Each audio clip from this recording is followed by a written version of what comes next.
ইরানকে ঘিরে একদিনের মাথাতেই সব সিদ্ধান্ত বদলে দিলেন মার্কিন প্রেসিডেন্ট ডোনাল্ড ট্রাম্প। তবে কি অবশেষে ইরানের সামরিক শক্তির কাছেই মাথা নত করতে বাধ্য হল যুক্তরাষ্ট্র? হরমুজ প্রণালীতে মার্কিন সামরিক বাহিনীর যুদ্ধজাহাজগুলোকে লক্ষ্য করে সম্প্রতি ক্ষেপণাস্ত্র হামলা চালায় ইরান। আর এতেই নির্দিষ্ট জলসীমা থেকে পালাতে বাধ্য হয় মার্কিন কেন্দ্রীয় কমান্ড। এবার ট্রাম্পের মুখেও শোনা গেল ইরানের প্রতি নতজানুর বাণী। তাহলে কি মধ্যপ্রাচ্যে যুক্তরাষ্ট্রের আধিপত্যকে নিঃশেষ করতে সফল হলো ইরান? প্রশ্ন হলো, ঠিক কী কারণে প্রজেক্ট ফ্রিডম থেকে সরে দাঁড়ানোর ঘোষণা দিলেন ট্রাম্প? ইসরায়েলের উস্কানিতে পা দিয়ে ইরানের বিরুদ্ধে সাম্প্রতিক সময়ে যুদ্ধ বাঁধিয়ে বেশ বিপদেই রয়েছেন মার্কিন প্রেসিডেন্ট ট্রাম্প। ইরানের দৃঢ় অবস্থানের কারণে দেশটির কাছে বারবার লজ্জাজনক পরাজয় মেনে নিতে হচ্ছে যুক্তরাষ্ট্রকে। ইহুদিবাদীদের বিরুদ্ধে যুদ্ধ শুরুর পর বিশ্বের ব্যস্ততম জ্বালানিবাহী সামুদ্রিক রুট হরমুজ প্রণালী বন্ধ করে দেয় ইরান। তবে তেহরানের কাছ থেকে হরমুজ প্রণালীর নিয়ন্ত্রণ ছিনিয়ে নেওয়ার জন্য সেখানে ইরান বিরোধী নৌ অবরোধ ঘোষণা করেন ট্রাম্প। নৌ অবরোধ চূড়ান্তভাবে কার্যকর করতে ইউরোপীয় ও পশ্চিমা সামরিক জোট ন্যাটোর সহায়তাও চান মার্কিন শাসক। কিন্তু মিত্রদের কাছ থেকে প্রতিশ্রুতি না পেয়ে একরাশ হতাশা নিয়ে যুক্তরাষ্ট্রের সামরিক বাহিনীকে হরমুজ প্রণালীতে পাঠান ট্রাম্প।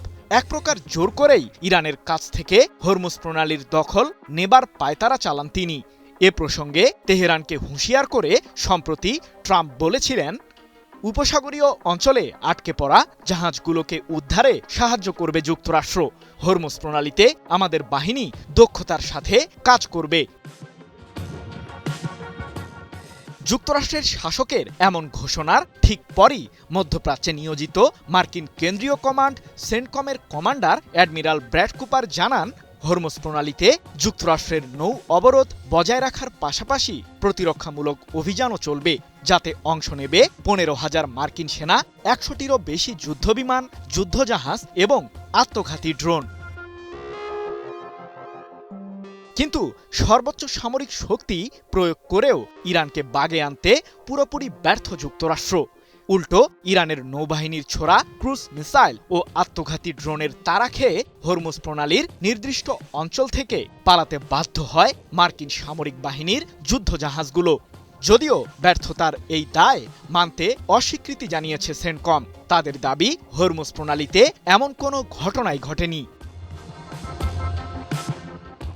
এদিকে প্রজেক্ট ফ্রিডম নামে হরমুজ প্রণালীতে ইরান বিরোধী উত্তাপ ছড়ানোর ঘোষণার মাত্র একদিনের মাথাতেই নিজের অবস্থান থেকে সরে দাঁড়িয়েছেন মার্কিন প্রেসিডেন্ট ট্রাম্প। ইসরায়েল ও পারস্য উপসাগরীয় অঞ্চলে নিজেদের মিত্র দেশগুলোর জন্য হরমুজ প্রণালী খুলে দিতে ওই অভিযানের ঘোষণা দিয়েছিলেন যুক্তরাষ্ট্রের শাসক। কিন্তু ইরানের হুঙ্কারে এক প্রকার ভয় পেয়ে ট্রাম্প বলেছেন, ইরানের সাথে সমঝোতা করতে একটি চুক্তির বিষয়ে আশাবাদী যুক্তরাষ্ট্র। তাই অল্প সময়ের জন্য প্রজেক্ট ফ্রিডম স্থগিত করা হলো। 6 মে এক প্রতিবেদনে বিষয়টি নিশ্চিত করেছে ইরানের রাষ্ট্রীয় সম্প্রচার মাধ্যম প্রেস টিভি। কিন্তু ইরানের ঠিক কোন বিষয়টিকে ঘিরে আতঙ্কিত ট্রাম্প?